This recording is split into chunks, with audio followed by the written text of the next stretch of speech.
Saya selama ini apresiasi masyarakat yang cukup baik, cukup positif terhadap diri saya, sehingga saya harus berkesimpulan bahwa memang itu menjadi bagian daripada takdir dan ujian yang diberikan Allah SWT kepada saya, dan saya harus menjalannya. Namun alhamdulillah dengan kematangan beliau, keteladanan beliau selama di dalam lapas, dan itu ditunjukkan kepada kami semua.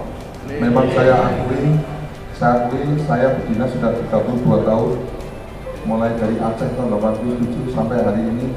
Baru tadi pagi sangat luar biasa, ya kan, ada seorang warga binaan yang hebat begitu menyambut saya.